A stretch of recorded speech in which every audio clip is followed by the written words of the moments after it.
Yeah, good afternoon.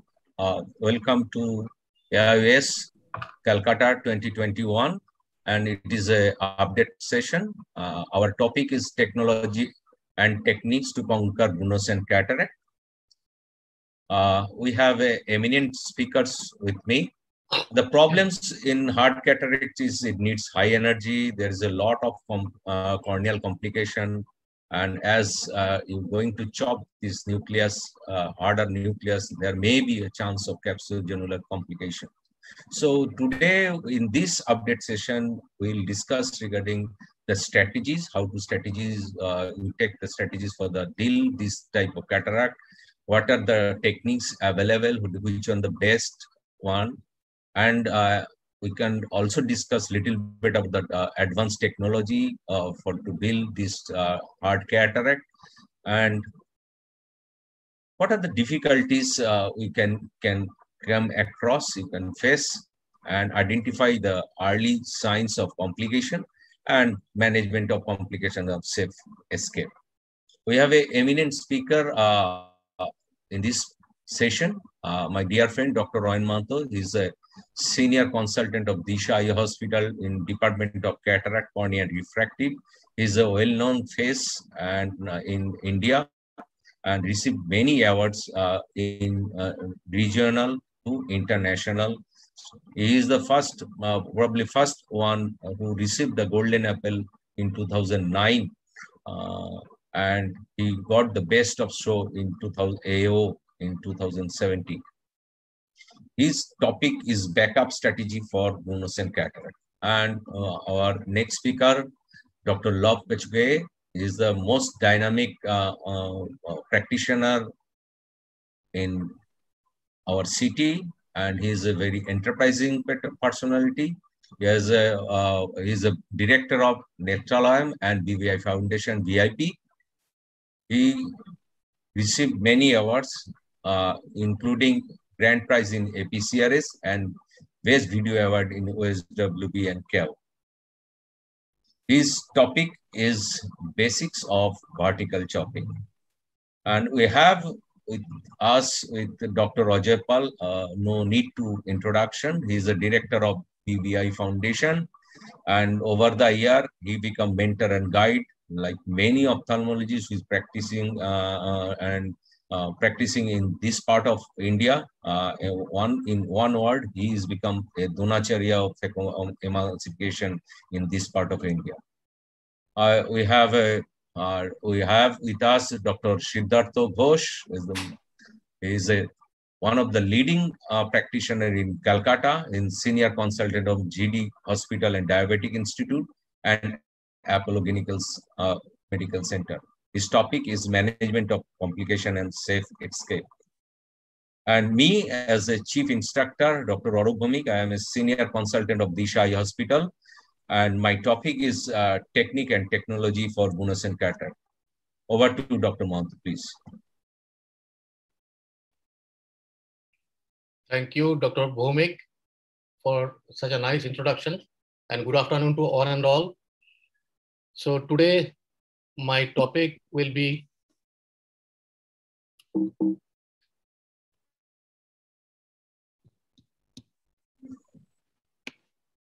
backup strategies to conquer black hard cataracts.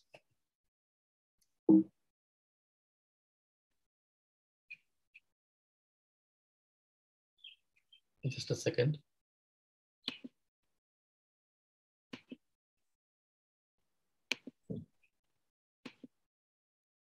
Yeah. So I don't have any financial interests to disclose. So these are some of the challenges we face while operating on a black hard cataract. The primary challenge is the incision. If your incision is not right, then either you're going to have a leaky wound or you are going to cause a wound burn. Capsular axis again is a problem. We need to protect the endothelium from the tremendous amount of energy that is being spent to emulsify a hard cataract. So endothelial protection is of utmost importance. Hydrodissection and nuclear rotation is again a problem because in a hard cataract, most of the part is a nucleus only. So if your rotation is not right, if you put excessive stress on the zonules to rotate the nucleus, then your zonules might be at stress and they might give way. Your primary aim should be of reducing the phaco energy, and you might have to deal with coexistent dehiscence or a lax posterior capsule. So tight incision, it increases the frictional heat and hinders the fluid flow. Repeated injection of OBD causes a no flow state, and it causes wound burn in foot position 3. So here is a video. As you can see, the incision is being made, and it's again a very black and hard cataract. Phacoemulsification has started.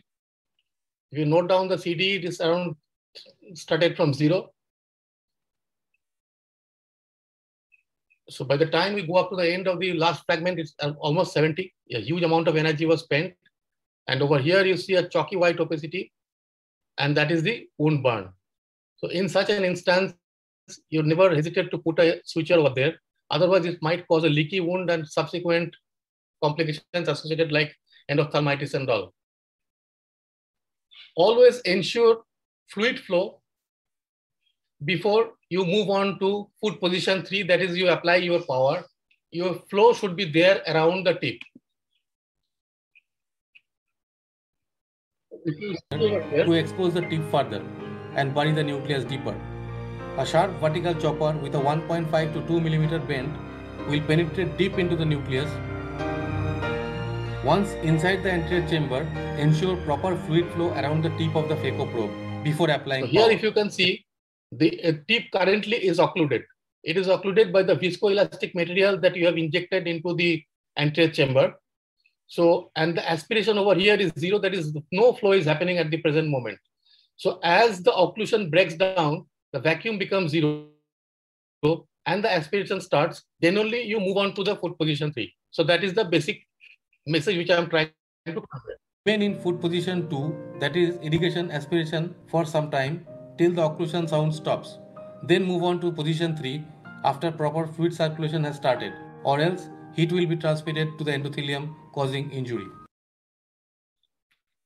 So the capsular axis should be slightly larger, not very large, but in order to make a good overlap, you make your capsular axis at the optimum size, and there might be uncontrolled peripheral extension as the capsule sometimes is very thin, and there is lack of red reflex, which might cause very large difficulty if you want to do a rhexis. If there is no red reflex, you might be losing the edge of the rhexis. Hydrodissection is, again, you have to be very careful because the nucleus is a solid, hard, thick in such cataracts. So there is always a chance of capsulolenticular block, and you need to target multiple points and decompress.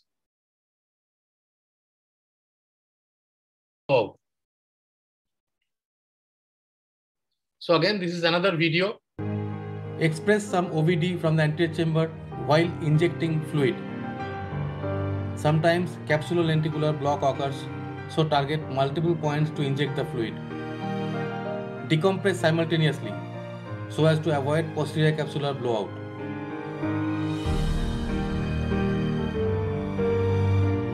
The capsule is sometimes quite thin and sometimes extend to the periphery uncontrollably.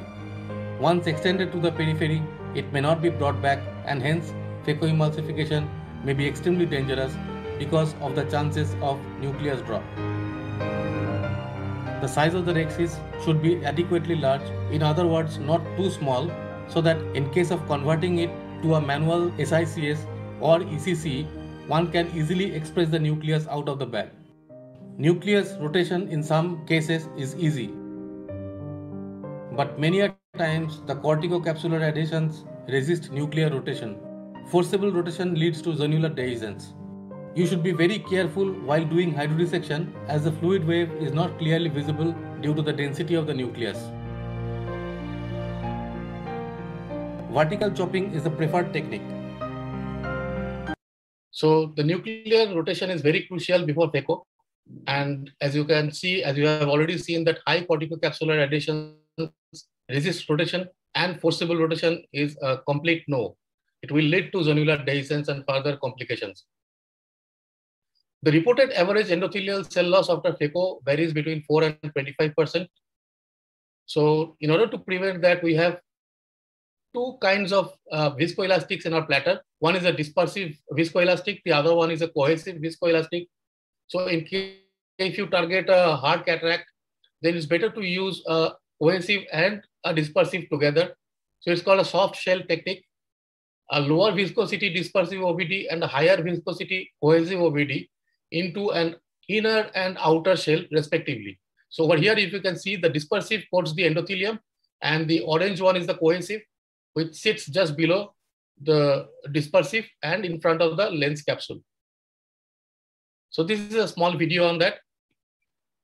So at first, a dispersive OVD is injected first into the anterior chamber, followed by a cohesive OVD underneath the dispersive to create space, pushing the dispersive OVD towards the endothelium.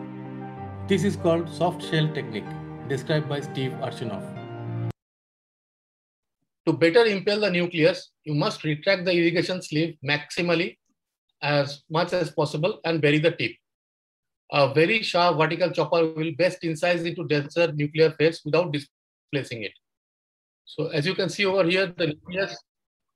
Brown nucleus is about 4 to 4.5 mm thick.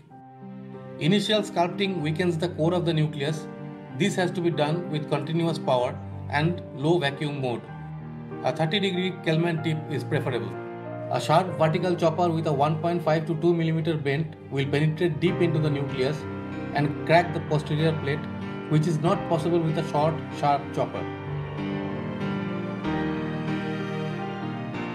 Now with the lateral separation force, the nuclear mass separates along the pre-existing anatomic fault lines.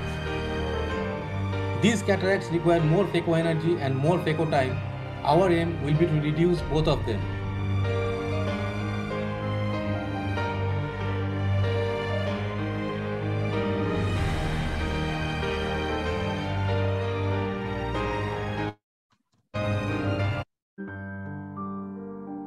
So after the fragments are separated, they are emulsified using torsional or hyperpulse technologies. Our aim should be to use minimum phaco time and minimum phaco power as possible. The vacuum should be on the higher side to carry away the emulsate.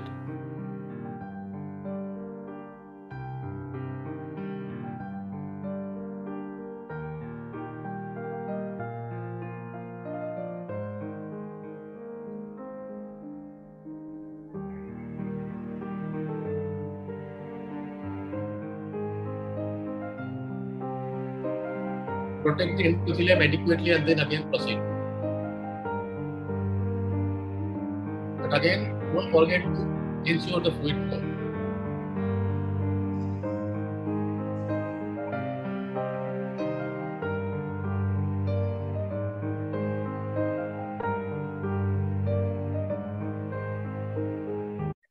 BSS on the roof of the tunnel in order to keep it cool.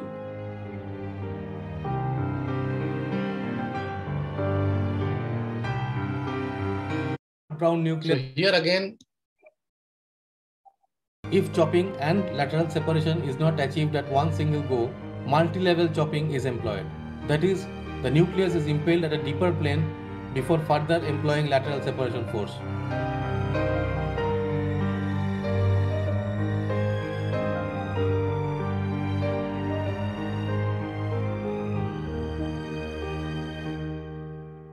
Time up.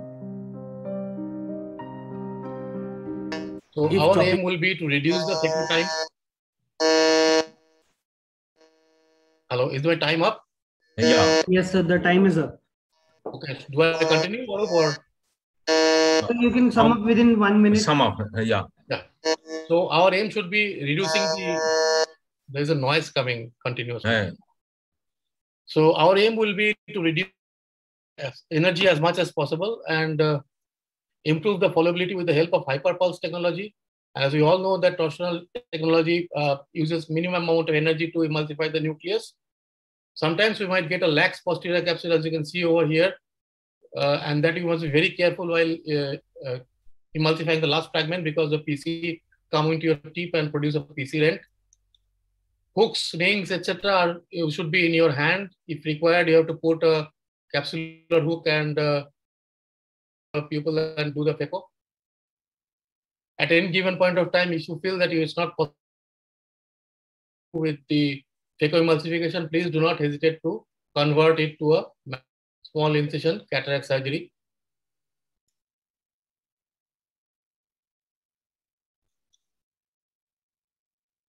Thank you so much. Thank you, Dr. Mohanto. There's a nice overview of how to deal a hard cataract, a rock hard cataract. I would like to invite my next speaker. Is Ajoypal is here? No. I'd like to invite Dr. Lobh Kachgue to present his topic, the basics of vertical chopping. Dr. Lobh, please. Dr. Lobh, please unmute yourself.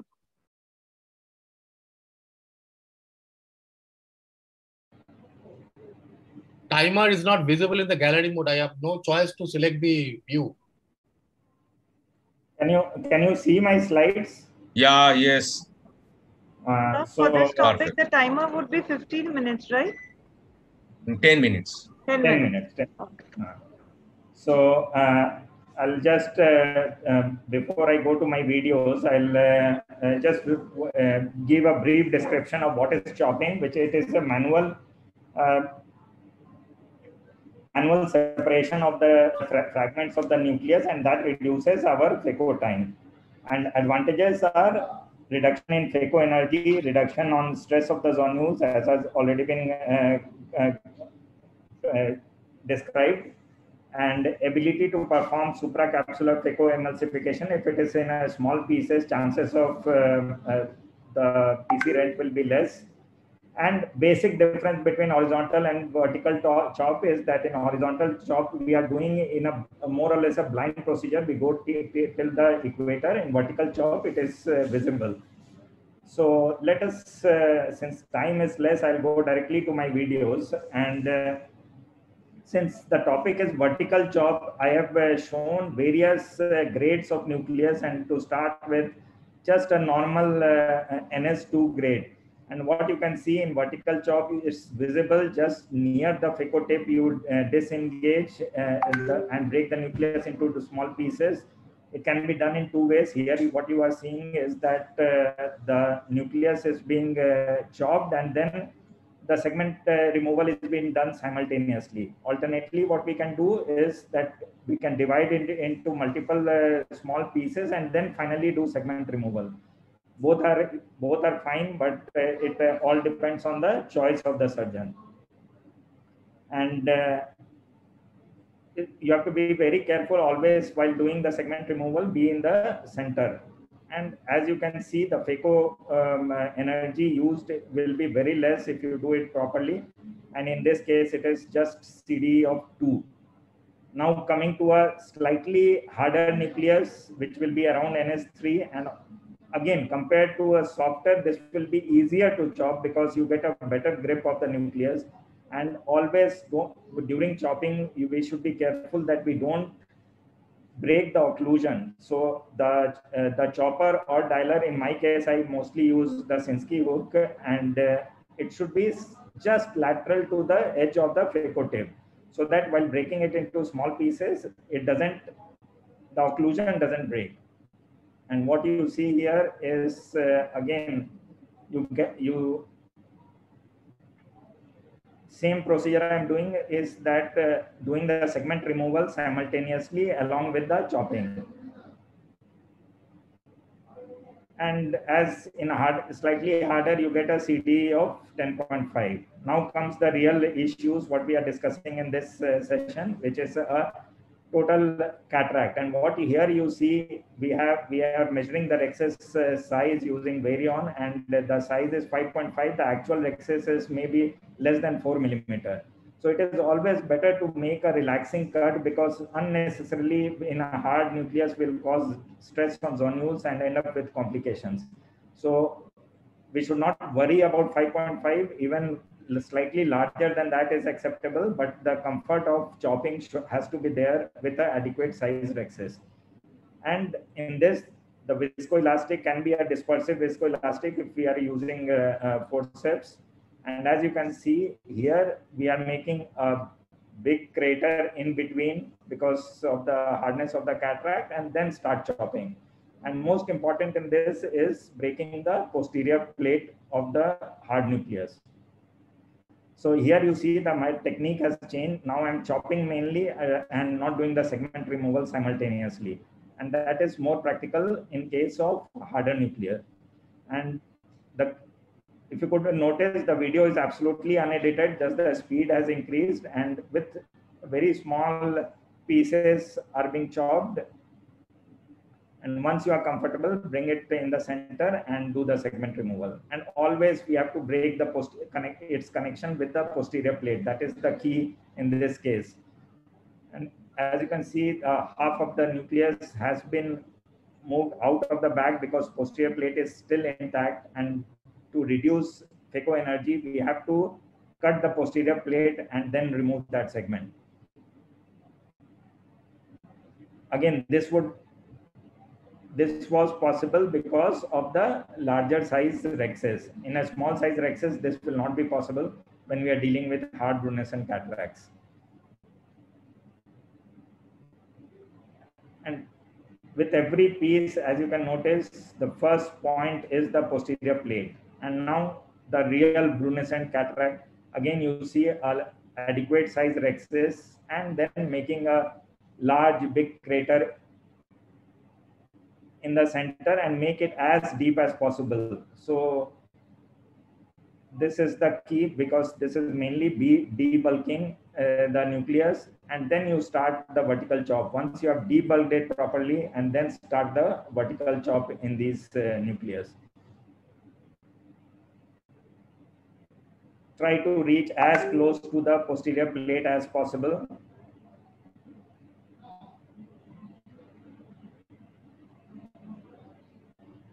And since the phaco energy will be much more higher in these cases, so frequent use of viscoelastics, and preferably a dispersive viscoelastic to protect the endothelium, as Dr. N has already covered. And then start chopping every 1 to 2 clock hours. Again, what we use in normal normal NS2 or NS3, this will be totally different from that. Keep on chopping, keep on debulking. And the main mechanism remains the same. And in between, you got a small pupil. So always visualization is the most important thing. So whenever you feel that your the pupil is not acceptable size, we should never hesitate to use iris hooks. And again, starting from the posterior plate, once the nucleus has been disengaged from the bag, cut the posterior plate first and then remove all the smaller pieces. So that is how we can achieve success in hard brunescent cataracts.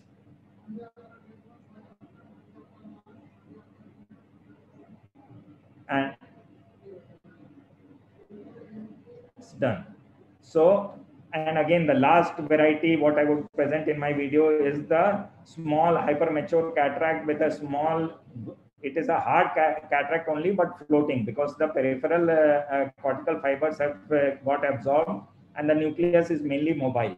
So chopping in this becomes more difficult because we don't have the cushion of the epinucleus in these cases, and the nucleus, we don't get proper grip on the handpiece. And I tried to remove it, but that was not a good thing to do considering the size of the rexes. So always try to chop it and multiple small pieces. And see, this is a classical vertical chop.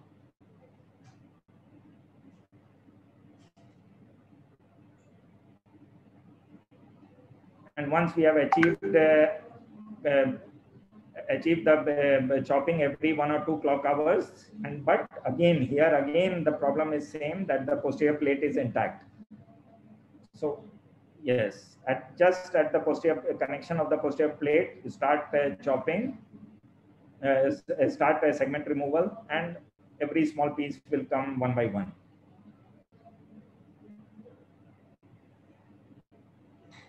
So total 5 varieties, and all of them having the vertical chop technique.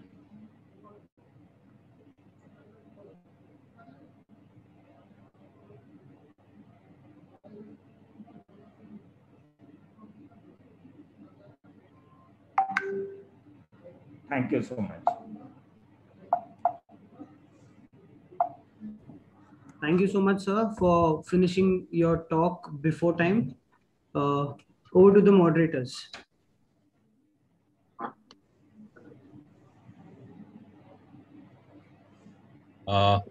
Thank you, Love.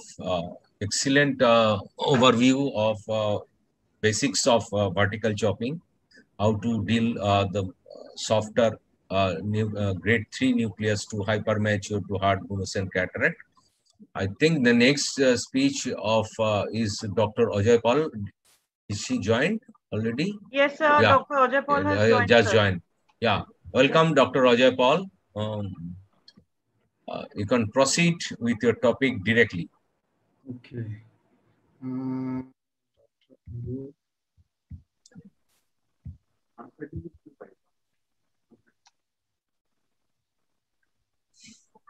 Is my video visible? Sir, not yet. Not yet. PowerPoint not open yet. Just a video. 1 second. I'll stop sharing again.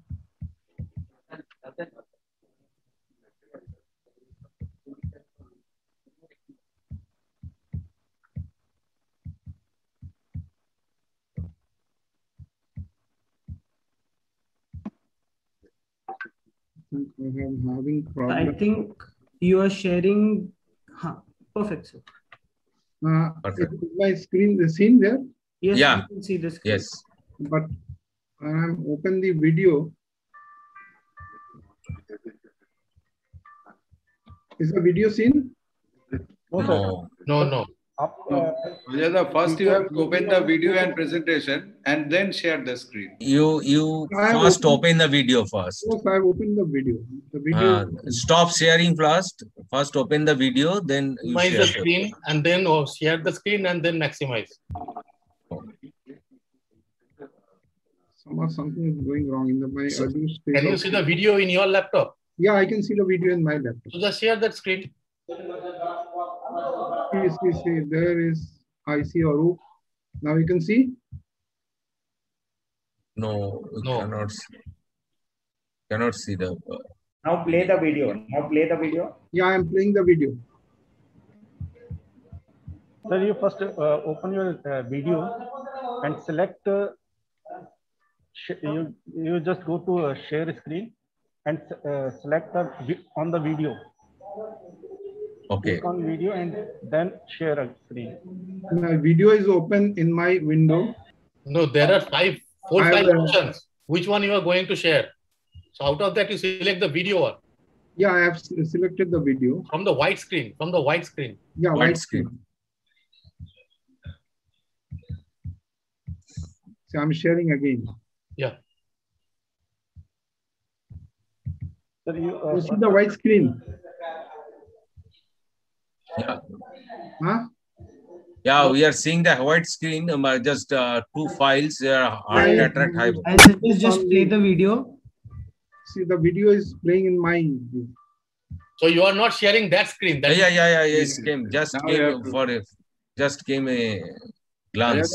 Minimize this white screen. You can minimize. White screen. Minimize the white screen. Yes, I think. Now, can you see? No. Minimize the white screen. You minimize the current screen. Current screen is my this video. So you need to start sharing again. Yeah. Okay. Now you share. Sir, you just play your video and all. Can somebody help, because whenever I'm going to this share screen again, my shop share is not coming. Sir, I think there are some technical issues. Can we take your talk next? We are falling short of time. We'll take another talk and someone else will guide you for the same. Okay. Yes. So I'll presenting my.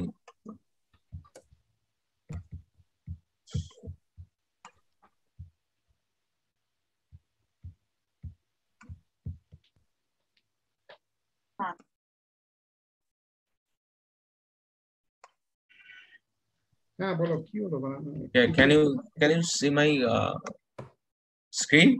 Is my screen is visible? Yes, Hello? sir, it is visible. Okay. And you're audible. Okay. So my topic is techniques and technology to deal the Brunnesen cataract. I'll deal in my topic. I'll deal with the absolutely Brunnesen cataract, how to manage it. I have no financial interest to disclose.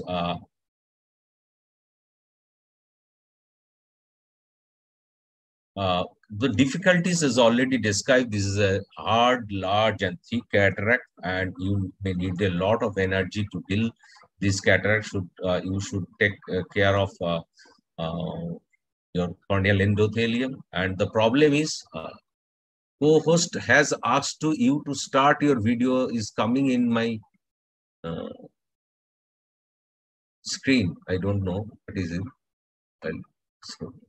So it is sometimes it is associated with Arcus senalis and Arcus senalis, which actually disturb the visualization, and it has a floppy and thin capsule and maybe inherent zonular weakness. And the main problem is to do the posterior plate. So whenever we try to divide the posterior plate, we sometimes exert a little bit more pressure to divide the nucleus. So what happens? This actually create the zonular problem. And the another commonest problem is the capsular rupture in the just behind the equator. Here it is commonly occurred if you put a little bit of more pressure during the chopping. So these are the technique which is mostly follows the most popular technique is a deep cataract and vertical chop. Though some surgeons still believe the hard cataract is best deal with the stop and chop technique. The basic mechanism of stop and chop and deep cataract and vertical chop is the basically same. You see, it is actually the debulking the harder material of the harder nucleus. This is the different step of how to deal the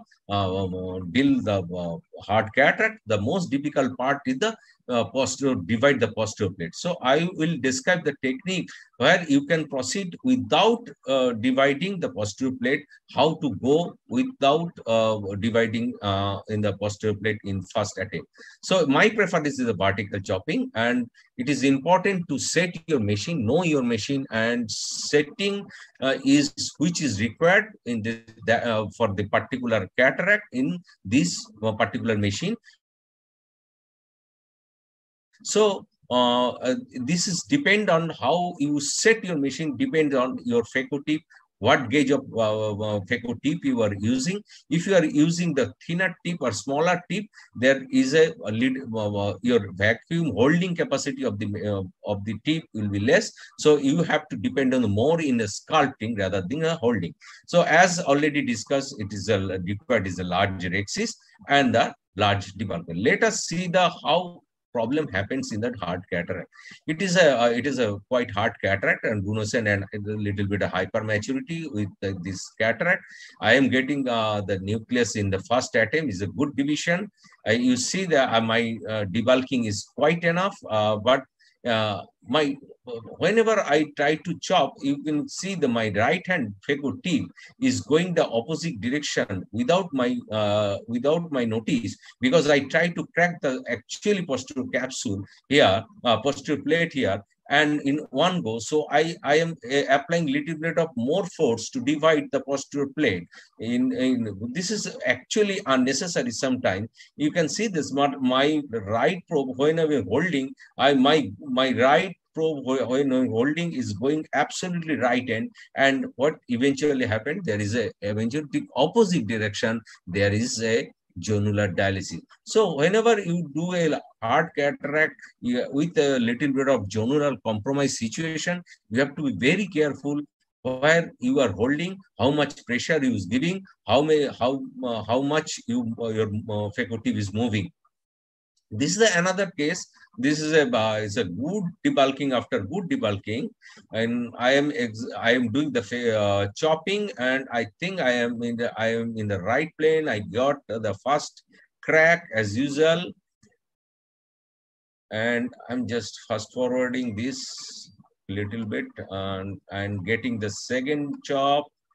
And you just notice during the manipulation, you just notice the rhexis margin of this case.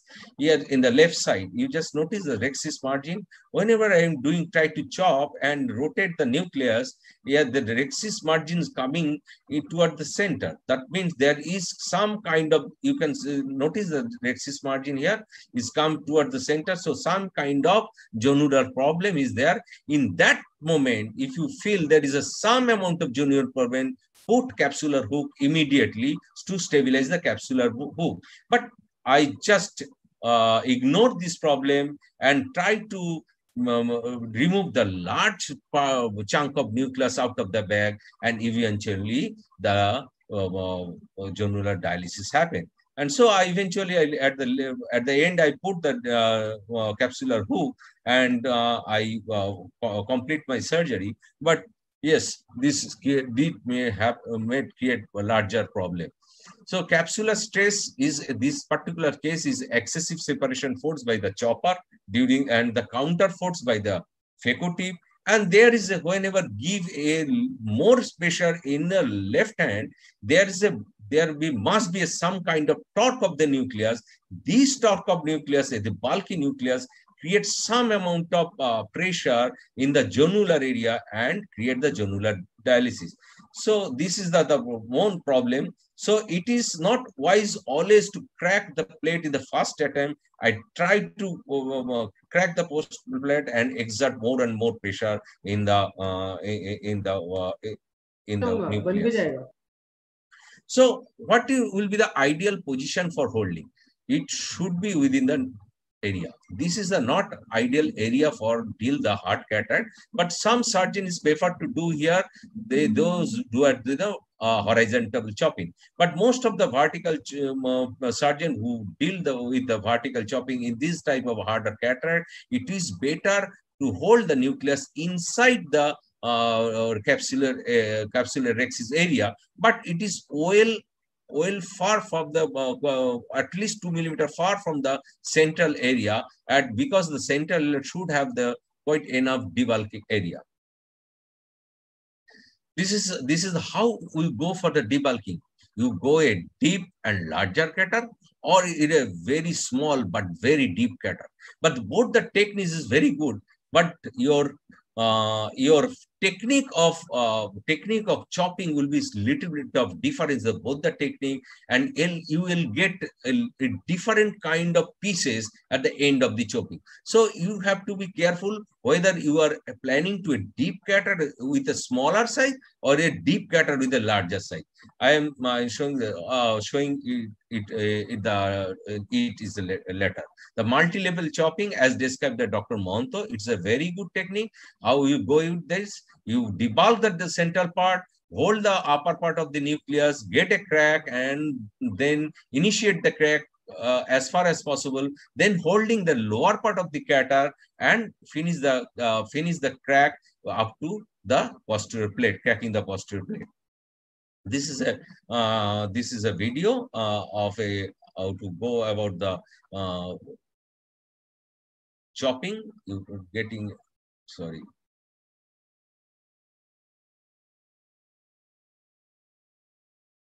So sorry. This is a first get a crack and holding deeper part and complete the crack. This is actually how we go with the vertical chopping. Now let us discuss this particular case. I want to discuss is. Sorry, my video is not running. Yeah, this is a quite hard cataract, and you have to do little bit of larger rhexis with capsular stain, because if you stain the capsule during the procedure, during the chopping, you will able to visualize the edge of the rhexis. So it is better to have at least 5.5 millimeter rhexis. If you, I never mind to get a rhexis more than the 5.5, even 6 millimeter. In this type of particular, I never expect that I will able to implant a lens with the 360-degree optical overlap. So now I started my debulking. I am planning this particular case. I am going with the very large, as I can have an option, very small or deep cutter, or I can go for the very large or deep cutter. So in this particular case, I am going for the very large cutter, large and deep cutter. I think this is a very hard cataract, and the very large and deep cataract is the safest bet to deal this type of cataract. You can do a good chopping with the deep cutter, very small and deep cutter, but I think this is the safest bet to do a larger area, debulk the larger area in cases of very hard cutter. So I am going with this, and I'll after finishing my finishing the cutter, I am start chopping. You can see I'm not intended to divide the posterior plate in one attempt. I just try to make a crack in the posterior plate, not try to make a absolutely divide the posterior plate in the one attempt. Because actually, if you try to do a posterior crack the posterior plate in one attempt, that will create a lot of stress in the granule. So you can end up with the granular problem, or you can rupture the posterior capsule in the equatorial area. So I am going with the chopping without intention to divide the posterior plate. Now, after during the chopping in the small pieces, now at the end, whenever you completed almost 70% of chopping, the latter part of the nucleus you will get with the same amount of force, you able to crack the posterior plate without any much effort. So it is very important not to try to divide the posterior plate in the first attempt. And see, you can able to divide the posterior plate. And once you hold the one nucleus, try to see whether its attachment to the posterior plate. If you able to make it a very small quadrant, you can easily separate that attachment with the central part very easily. So this is probably the most popular technique, and most of the surgeons following this type of technique, doing larger cataract and deep and larger cataract. But if you go for the small cataract, just for a instance, if you go for the very small cataract, this also possible to whenever you possible. This is a L tip, and I am just making a punch.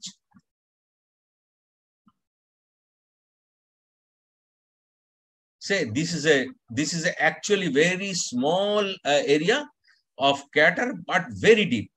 Now, if you holding the just near the center of the nucleus, so it is very easily to divide the posterior plate in one go. But in the same time, you need to apply more force in the left hand chopper. So remember, if you have a small chopper, you are able to crack the nucleus in one go.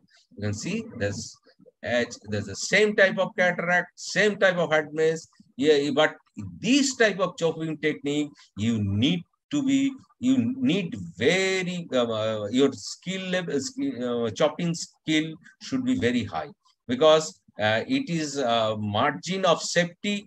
This type of chopping technique is less rather than the previous technique.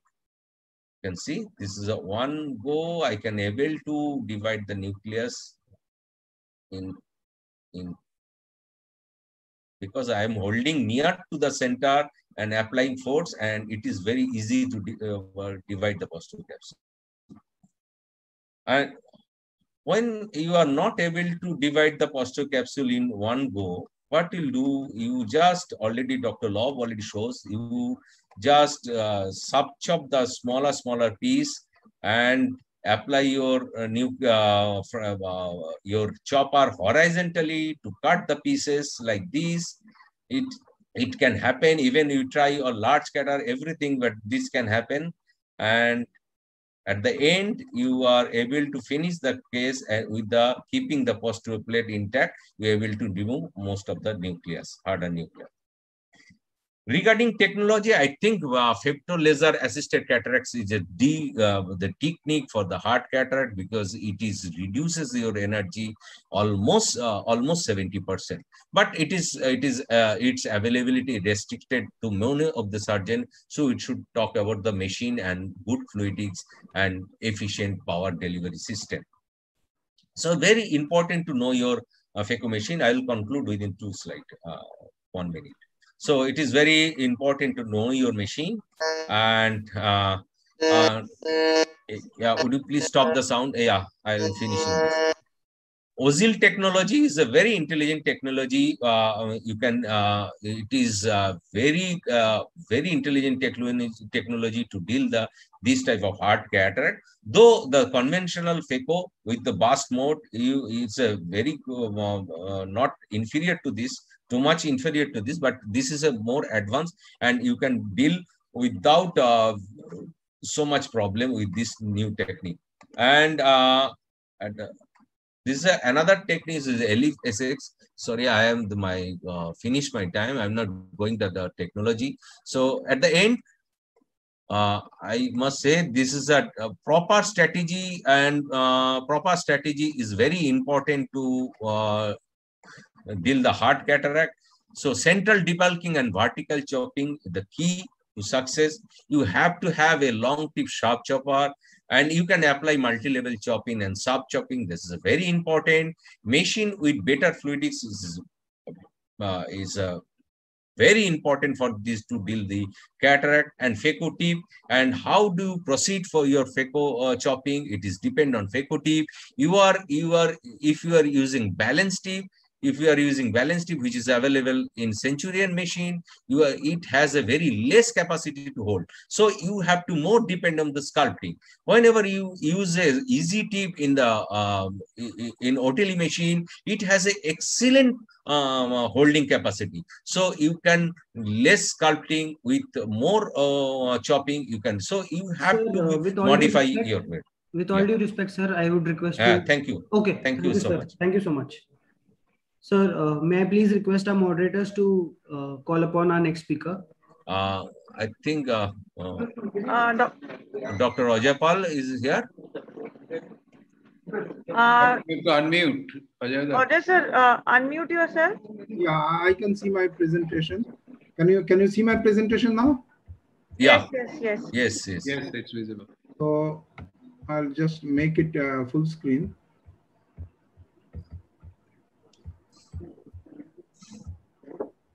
Yeah. Is it seen now? Yeah. Great, sir. Okay. Fine. I'll be speaking on hard cataract. As you see, I think my music is coming a bit more. So with other difficult conditions like hypermaturity and subluxation. Now, look at this. This is a case of traumatic white cataract. As you can see, this looks like a hard cataract. I'm trying to do a rhexis. I've stained it, but the staining is not that proper that I would have liked it. Anyway, I'm extending my rhexis. There it is. I know there is vitreous that I've already put in some high molecular viscoelastic before staining. So that area I straightforward go in with my CTR. As my CTR, now I know I have to put a triamcinolone and take care of this vitreous, because if I do the vitreous right before doing the rhexis, many a times the lens loses its position because it's an old traumatic cataract. You can see now what started as a 90-degree subluxation now looks like almost 180 degree. So I put those the iris hooks basically as a capsular hook, and I try to take out those cortex which are there, and you can see, and then tangentially move those cortex and take them out. There I've been, and put in a hydrophilic lens. Now once I put this lens, now I have to see whether the lens is central because it is traumatic. I didn't have an idea earlier to put a support, but right now I see 180 degrees. So I go in with my CT study. I release those hooks And by the railroad technique, someone please mute yourself. Purnesh, Hello. Purnesh, please unmute yourself. Yes, the CT Mute. The second one goes in 1 millimeter. Purnesh, mute yourself. Just a scleral groove there, and the scleral groove there, and then just pull it there. It goes in. Then look at it. So I just tie it, and the knot goes inside the groove, and there I can see the iris is still not in place. I mean, for a long time, I do a vitrectomy and finish. Now this is a really rock hard cataract. Again, old trauma. I put in first viscoat and then the stain, and this is a grade 3 or 4 cataract, whatever you make. I complete the rhexis. I try to make a bigger rhexis around 5.5. Then do a hydro dissection and go in with the CTR from the main incision. And then I realized that since the lens is tilted, I don't know which direction it was going in. So again, I go in, which I should have done in the first instance itself, going from the side. So once I put the CTR there, now I have the lens in the right place. Now I have to do a clean part of it. And then, yes, I try to rotate it and see that it is not very stable. So I put in again now triamcinolone. Triamcinolone goes in, and there it is.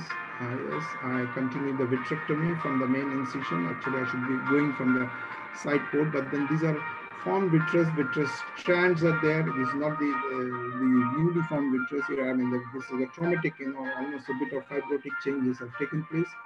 So I go in with the iris hooks, dubbing as capsular hooks.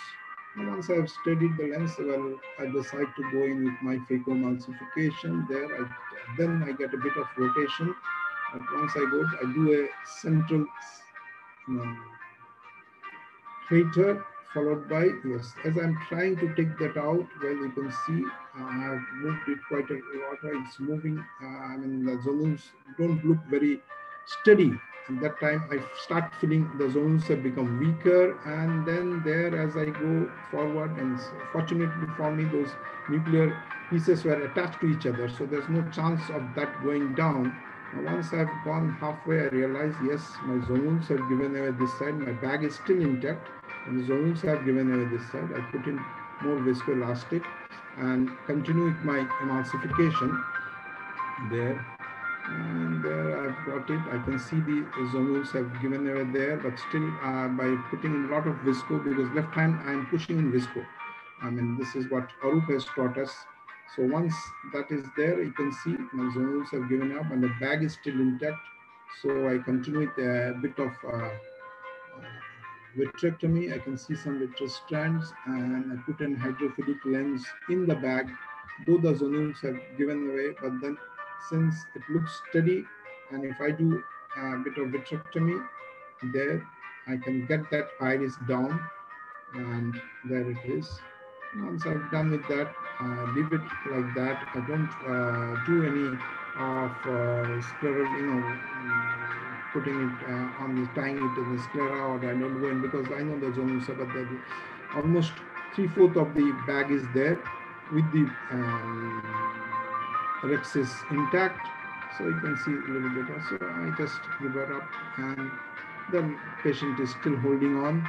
I mean, the lens has not gone in, and this is again a traumatic white cataract. I didn't know that there was a zonular dehiscence. Still, I started midway in the surgery. I've taken a 1 piece, 2 piece, that there is a zonular dehiscence there, and then I realized, well, I have to do something about it. Half the way, so I just push those materials there, put in viscoelastic again, this time going from the same incision, the CTR, and then CTR gets stuck in with a remnant nuclear material, and then I just put in the CTR. I'm not sure whether it's gone in the bag, but anyway, I just continue with my emulsification, and then I see there are some vitreous strands which are coming from the other side. I continue with my vitrectomy, and then I use my vitrector both as an IA and vitrector combination alternately, and then I see, yes, my CTR has not gone in totally. It is lying over the iris there, so I clean that vitreous strands and then get the CTR back in the bag, and then, yes, continue my IA and put the lens in the sulcus and try to capture it within that rhexis margin. Yes, capture it, and then continue with my vitrectomy. Whatever vitreous strands are there, I just clean it. I cleaned it, gone in behind the lens, behind the iris. And last but not least, this was a grade 2 or grade 3, whatever, a traumatic subluxation there. Femto definitely helped me in this case. As you can see, I get the rhexis out, do a bit of visco or hydrodissection there. It is holding steady there. I put, and then I put in the capsular hooks. The capsular hooks go in and try to rotate it, yes. Then get the CTR there. Now, I'm one of those who gets the CTR at the earliest instance because I want my bag to be steady. Once the bag is steady, now the nuclear fragmentation in this hard cataracts become easier in this subluxated. See, you can see I just don't have to give any lateral pressure. I just have to go in and get those pieces with the left hand. I have to just hold on to those nucleus which are left. And there, piece by piece, it's really a sheer pleasure. Unlike the other cases where I have to, struggle to maintain my bag and with those hard nucleus, but then it becomes easy. Once I've done that, I realize that the bag is central. There's a little bit of vitreous there, so I get that particle matter, whichever is there from the sides. Yes, there I go with my vitrector. There, a bit of vitreous again is a traumatic cataract, a little bit of old trauma, so vitreous strands are there. I go in my multi-piece lens, there it goes in the bag. In this case, I put it in the bag. See there, since the luxation was not that, it was hardly 90 degrees, so the lens goes in the bag. It is quite central, and the lens is still maintaining the central position. Thank you. Thank you. Sorry for the hitch up, but then, well, thank you. Thank you. Thank you, Dr. Paul. It's an excellent presentation.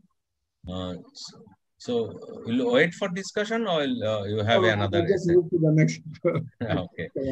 So, sir, we'll do a thing. We'll move on to the next speaker, and just in case at the end of the session, if we have more time left, we go for the discussion. Yeah, definitely. I'd like to invite Dr. Siddhartha Ghosh. He has a last presentation.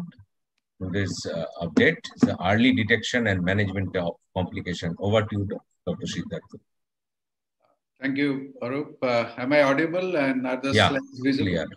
Okay. Clear. Right. Thank you, Arup, for including me here. And today I'm going to discuss about the early detection and management of complications. Well, I'd also like to thank Dr. Arup Bhaumik and Dr. Ayan Mohanto for lending a few very high quality award-winning teaching videos here. Well, at the very outset, I'd like to say that we need to observe keenly. We need to look for, the kind of cataract, these certain signs and symptoms which would give us a hint that this case is going to be difficult. And then that alertness will help us to detect early and manage accordingly. Well, it could be a dense cataract. It could be, a wobbly lens with weak zonules, a small pupil, or a very elderly and deep-set eyes and narrow palpebral fissure. All these we know are difficult situations. And even we shouldn't miss out on small little things like proper positioning of the patient. It still remains critical when the case is really difficult.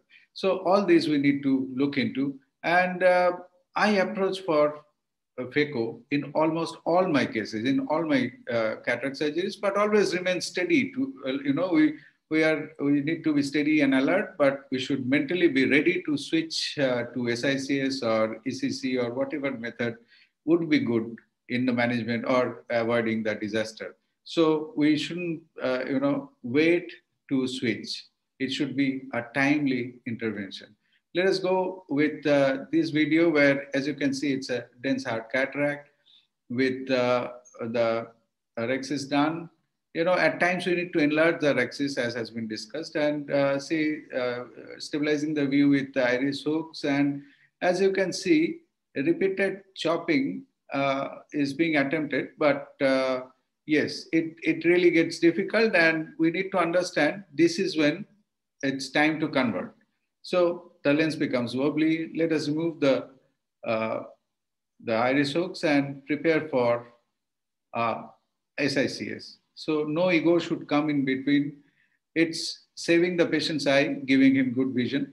That is what is the sole motto. So we need to escape this disastrous situation with converting. So we put some visco, and then yes, homegrown wire snare is used to cheese wire this dense nucleus, and it can divide this hard nuclei into smaller pieces.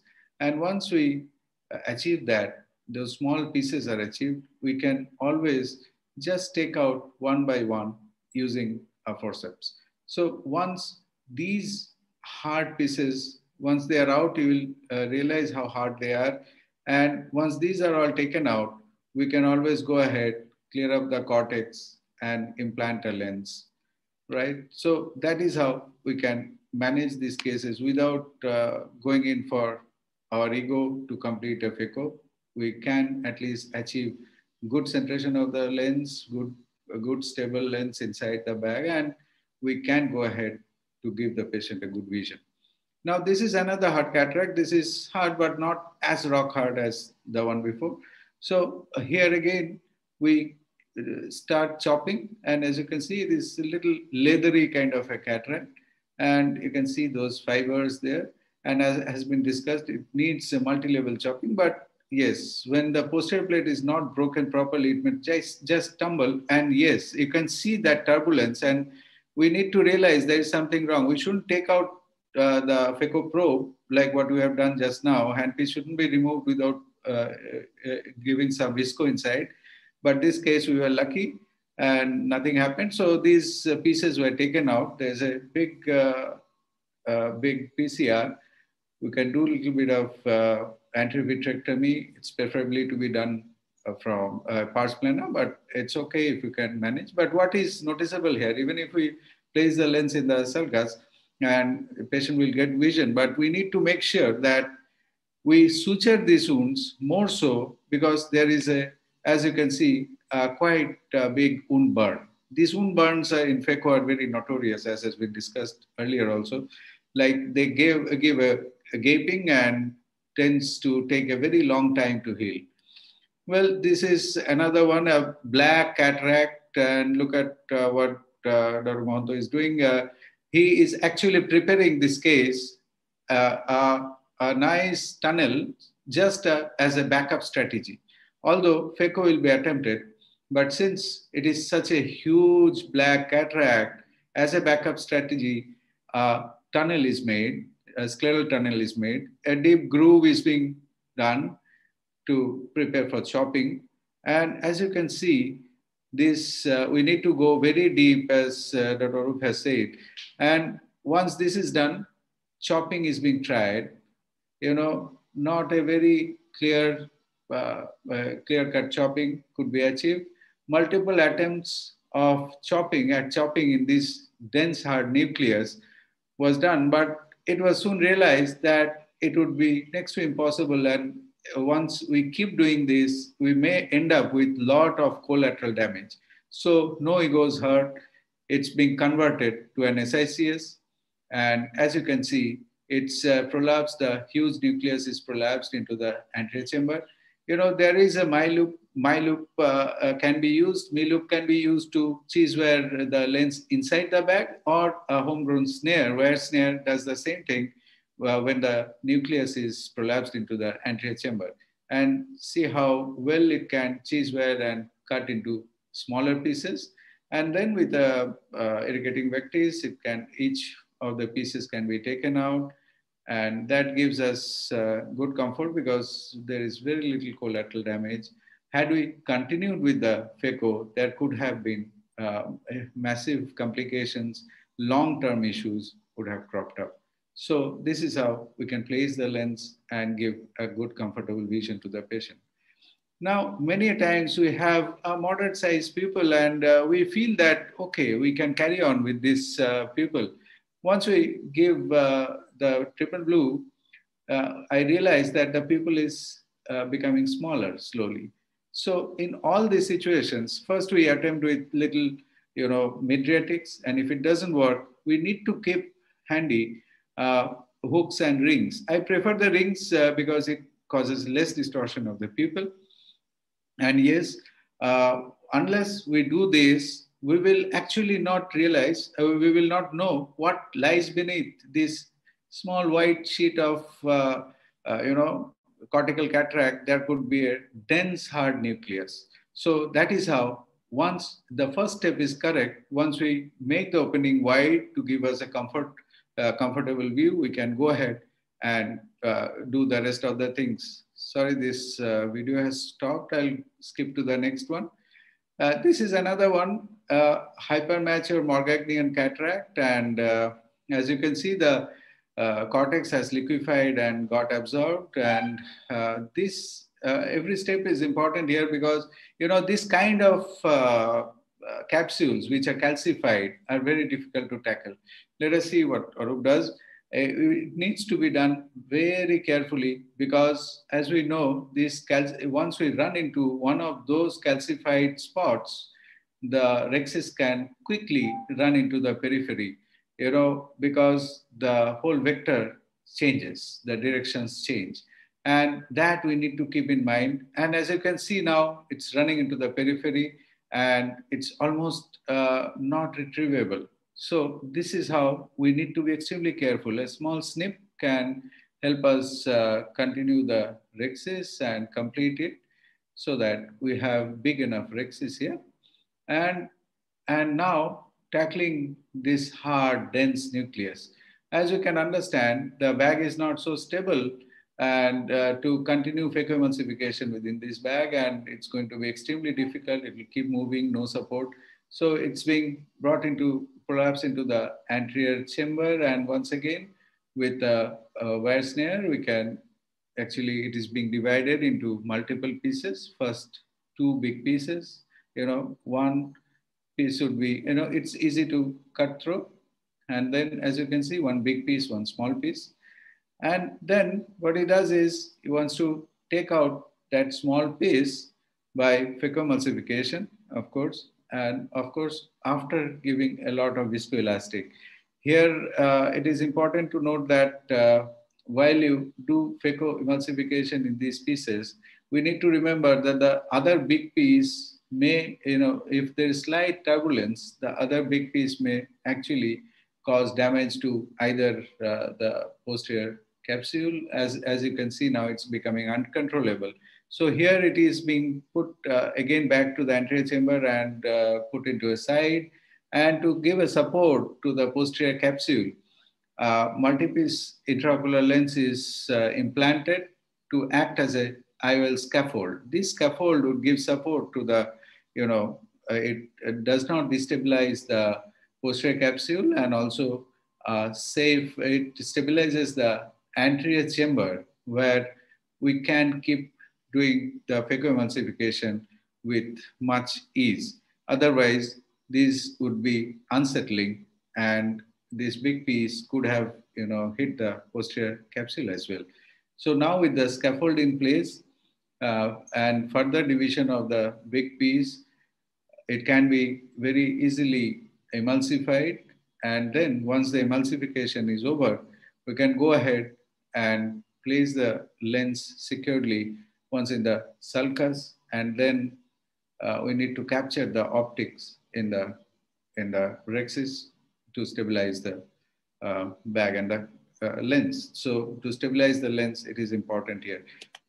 This is the last case where, as you can see, another hypermature Morgagnian one, where the liquid cortex has already been absorbed. And what you can see here is, again, a lax, very lax or unstable bag. And again, to be noted how difficult it is to do a good rhexis here. And once you start doing the rhexis, you'll realize that these folds are appearing, which indicates that the zonule is also maybe not intact there. So there is a subluxation, but it's not obvious because of the, very empty bag. And this is where we need to keep injecting viscoelastics off and on very regularly so that we can complete the rhexis with a lot of effort. We need patience. A lot of patience is required here.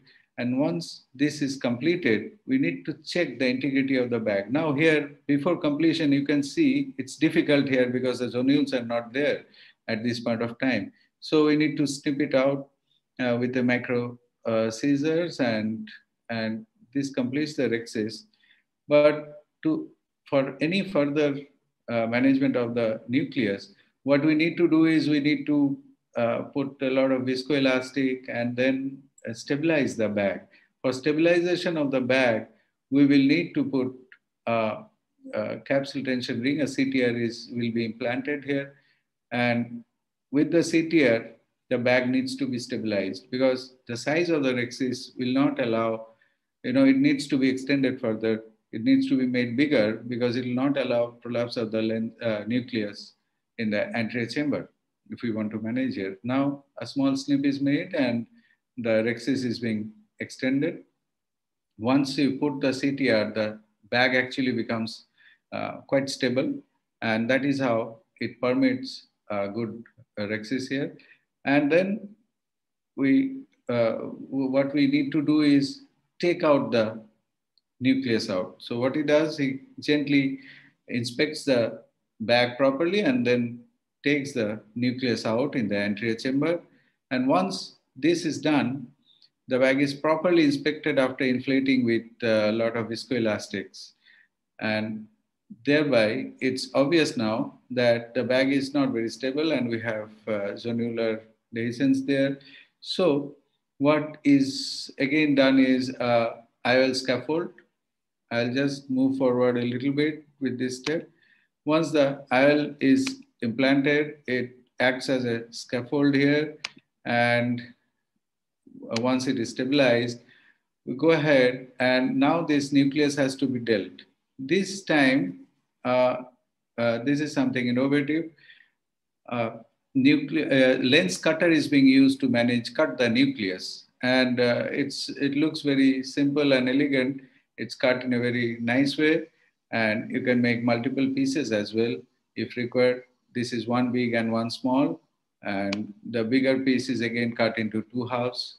So this becomes really small pieces. And then phacoemulsification is carried out. Once the phacoemulsification is done, the lens is properly placed and stabilized, and vitrectomy had to be done, and later on a little bit of triamcinolone is given to look at if there are more vitreous stents. If it is not there, it's closed. Thank you. Thank you so much.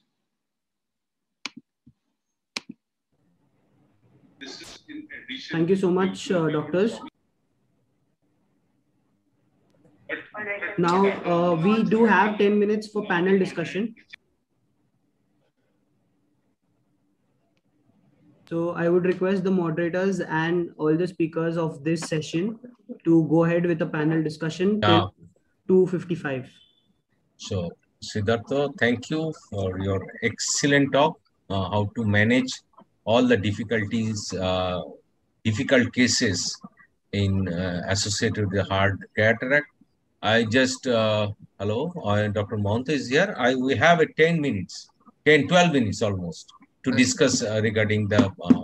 if there is any audience, if they have any questions, so we can take them. No, I think no questions so far. So we can proceed for the discussion. So I'll go to Dr. Love first. Hello, Dr. Love. Yes, sir. Yeah. What is the strategy? Already spoke about the strategy. What is the strategy, better strategy for very hard cataract from very beginning. Already we talked about all that strategies like Dr. Mount, how to protect endothelium, how to do Nexus. During the nuclear disassemble, what is your technique for very hard brown cataract? Do you prefer to do debulk larger area, or you want to debulk small area and more depend on the chopping? Large area. Debulking of the large area, I try to debulk almost central 4 to 5 millimeter and then start chopping and try to reach the posterior plate. But most of the time, posterior plate will not break. And then once the debulking is done, just lift the posterior plate up so that the phaco tip, phaco probe there can just put a divide. Even if you don't use the phaco tip, you can put viscoelastic manually separate the attachment. Okay, I just want this same question to Dr. Mahanto. What is his technique for dealing with the very hard cataract? What are the stage for chopping? So I do a central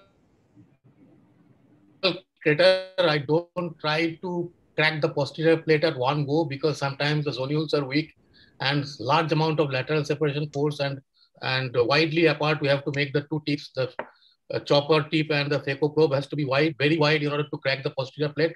So sometimes I leave it as it is. I just start to debulk from the periphery. I just try to emulsify the petals and the posterior plate remains as it is, let it be. So in the last go, we take out the posterior plate. That one video I have shown, you're not unable to make a crack in the posterior plate. We just make a small pieces like a petal. You can sub-chop that petal. You can remove the petal and you can leave the posterior plate as it is. And at the end of the emulsification, you can lift the posterior plate and emulsify that. But sometimes it is not happened we thought as our plan. Sometimes and most of them is very difficult cases where even very hard cataract try to everything and not able to crack the nucleus. In sometimes it is we anticipate that these lens will create a problem. Then what are the steps? Are you put straightway for the iris hook or put little bit to stabilize the bag to implant CTR to stabilize back? Dr. Siddhartha? Yeah, I think first thing is, yes. First thing I would do is capsule hook if we really wish to stabilize the bag. And then, once it has been, some amount of bulk has been taken up, some debulking has been done, only then you can, it is good to put a CTR, or maybe till the end, we wait to put a CTR. Actually, that video didn't run, that small people, that was a classical one where I had to put a capsular hook, and also later on, I had to put a CTR because, and I waited till the end.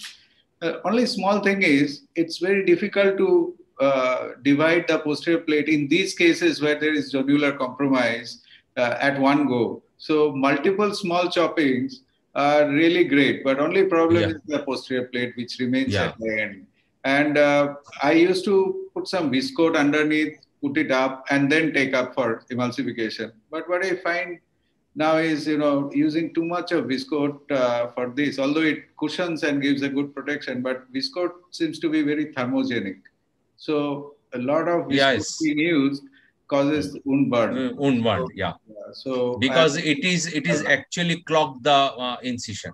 So there is a two part. If you not one part, if you able to crack the posterior plate, you have to apply more force to divide the posterior plate. If you just want to avoid that, in cases of zonular problem, you have to make a small pieces and don't look for the posterior plate. And sometimes you can able to remove 2 to 3 pieces and separate the pieces from the posterior capsule. Then everything is easy. So it has a two part. If you want to, it is easy to break the posterior plate, then everything is very smooth. Even if it is not able to break, it is better to go small pieces to remove them. That is, I think that should be the take home for this vertical chopping session. And anything else, Dr. Love, you want to add? Shall I ask one question? Yeah. What is the maximum? All of us are mostly using Alcon machines. What is the maximum CD value what you have got in blue nascent cataract? Have you noticed? Yeah, because I want to comment on this because see, I have noticed that if my CD crosses 30-35 with a balance tip in a blue nascent cataract, is definitely going to cause pride. So that's my take on that. So balance tip has a very good cutting ability, but if you think that during the emulsification balance tip, if you not able to actually control or calibrate the power, then it is actually created a lot of chattering in the antechamber, and at the end you will get the lot of stride. So it is better to if you use balance tip, we all use balance tip in hard cataract. You have to stop emulsification of the quadrant in between and put a viscoelastic, again proceed, and in balance tip. Otherwise, balance tip, it can sometimes it's chatter beyond our expectation. At the time we thought it's okay, but when you see the post-op day, there is a stride in hard cataract. Hey, yes, it's balance tip it is more than 30-35. Really CD, it is really hard cataract. Yeah. And one point I would like to add over here, a balance tip, whatever CD is shown in a balance tip, it is almost 1.5 to 1.75 times more than what is being shown in a normal Kelman tip, bent tip. Okay. Exactly. This is my observation also. I think it is actually 100% of the energy is used here. Yeah, exactly. It is some different algorithm is there. I think there is a different algorithm for balance tip, and I think CD what is showing in the balance tip, it is higher actually. If it is 30, it is higher the value. And one more point to add, that repeated injection of viscoelastic, we are thinking that we are protecting the endothelium, but as Siddhartha said, it's thermogenic. It conducts heat very, very much, and this heat is being conducted both towards the incision as well as towards the endothelium. So whenever you are putting viscoelastic, ensure that your fluid flow is there before you move on to foot position. Yeah, exactly. Our viscoelastic concept of viscoelastic to protect the endothelium basically. So it is no use for in a space occupying part over the iris. So you have to remove the even viscoelastic, remove the viscoelastic part. And what is our idea? To protect the endothelium, the thin layer which can protect the endothelium. So it is thermogenic, it can create a lot of burn. So you have to remove viscoelastic before proceeding to emulsification. Anything, Dr. Siddhartha, you add to deal this hard cataract? Let's discuss a little bit of technology regarding the balance tip we use. What are the other technology you think this is suitable for to deal the hard cataract?